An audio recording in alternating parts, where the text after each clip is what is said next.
UP से आई एक और दिल दहला देने वाली खबर और अब फर्रुखाबाद की घटना विचलित करती है। दो लड़कियों के साथ जो हुआ उस पर अखिलेश यादव ने भाजपा सरकार को एक बार फिर से घेर लिया है। जी हां, चलिए जानेंगे खबर विस्तार से। तब तक आप हमारे चैनल टीसी न्यूज चैनल को लाइक एंड सब्सक्राइब करना ना भूलें। यूपी के फर्रुखाबाद में दो लड़कियों के साथ यहां पर किया बहुत ज्यादा जघन्य अपराध से भी बड़ा अपराध। जी हां, पेड़ पर यहां पर मिली है उनका शरीर और अब मामले में समाजवादी पार्टी के अध्यक्ष अखिलेश यादव ने भाजपा सरकार को घेरा है। भाजपा सरकार की चुप्पी पर सवाल उठाए हैं। इसके साथ ही सपा का प्रतिनिधि मंडल भेजकर दोनों लड़कियों को इंसाफ दिलाने के लिए आवाज उठाने की बात कही। अखिलेश यादव ने सोशल मीडिया प्लेटफॉर्म एक्स पर लिखा है कि दो बालिकाओं के साथ संगीत जान लेने के मामले में भाजपा सरकार की चुप्पी विचलित करने वाली है। कहा है कि शायद इसकी दोहरी वजह है, एक तो भाजपा का स्त्री विरोधी कुविचार या रवैया और दूसरा लड़कियों का दलित होना। अखिलेश ने कहा है कि समाजवादी पार्टी इस संदर्भ में यहां पर प्रतिनिधि मंडल भेजकर संभावना के साथ साथ इंसाफ के लिए आवाज उठाएगी। कहा है कि भाजपा सरकार से जनता को कोई भी उम्मीद शेष नहीं बची है। ऐसे में अब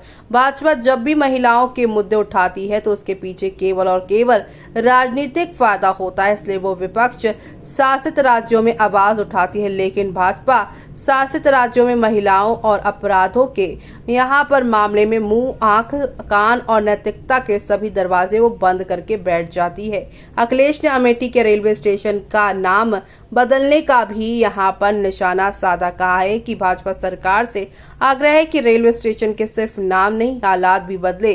कहा है और जब नाम बदलने से फुर्सत मिल जाए तो रिकॉर्ड कायम करते हुए यहाँ पर रेल एक्सीडेंट्स की हादसे की रोकथाम के लिए भी कुछ समय निकालकर विचार करें। उन्होंने सुल्तानपुर लूट के मामले में भी उन्हें घेरा है और यहाँ पर साफ तौर पर कहा है कि भीड़भाड़ वाले इलाके यहाँ चौक घंटाघर में दिन दहाड़े सुनार की दुकान पर हथियार के बल पर डकैती में 5 करोड़ रुपए की बेखौफ लूट दर्शाती है कि भाजपा राज में किसका अमृतकाल चल रहा है। भाजपा आपसी लड़ाई में इतनी उलझ गई है कि शासन प्रशासन बस नेम प्लेट पर लिखे पदनाम तक ही सीमित हो गया है। इतना ही नहीं, आगे समाजवादी पार्टी के राष्ट्रीय अध्यक्ष अखिलेश यादव ने कहा है कि भाजपा को जनता की तकलीफ से कोई लेना देना नहीं है।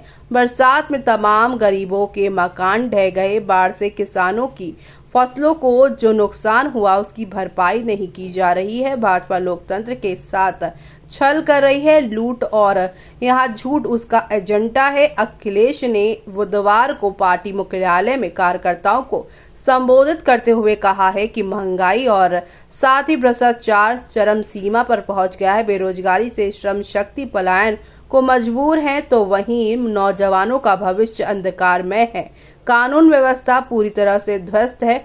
बहु बेटियों की इज्जत सुरक्षित नहीं है। स्वास्थ्य सेवाएं चरमरा गई है। दवा इलाज के बिना मरीज दम तोड़ रहे हैं। उन्होंने कहा है कि लोकसभा चुनाव में भाजपा झूठ और छल से जीती है। समाजवादी पार्टी के सभी कार्यकर्ता साथियों को उत्तर प्रदेश में सतर्क और जागरूक रहना है। आगामी 2027 के विधानसभा चुनाव से पहले 10 विधानसभा उपचुनाव में भाजपा का सफाया होगा। वर्ष 2022 के चुनाव में भी भाजपा ने सत्ता के दुरुपयोग से सरकार बनाई थी, जबकि जनता ने समाजवादी पार्टी और गठबंधन को जिताने का यहाँ पर काम किया है। उन्होंने साथ ही ये भी कहा है कि भाजपा की यहाँ साजिशों और षड्यंत्रों से हमें सावधान रहना है। भाजपा सरकारी मशीनरी का दुरुपयोग और हेराफेरी से जनता की आशाओं से खिलवाड़ करना बंद करे। उन्होंने कहा है कि भाजपा समाजवादी सरकार के विकास कार्यों पर पानी फेरने में यहाँ पर लगी हुई है। भाजपा ने यहाँ पर जो है सरकार में रहते हुए उत्तर प्रदेश में तो कई विकास किए नहीं, दूसरे के कामों पर दावा यहाँ पर ठोक रही है। यहाँ पर उन्होंने कोई शर्म नहीं आती है। अब जनता ने इस भाजपा सरकार के जाने का समय तय कर लिया है। आपका क्या कहना है इस पूरे मामले पर? हमें कमेंट बॉक्स में कमेंट करके बताना बिल्कुल भी ना भूलें आप।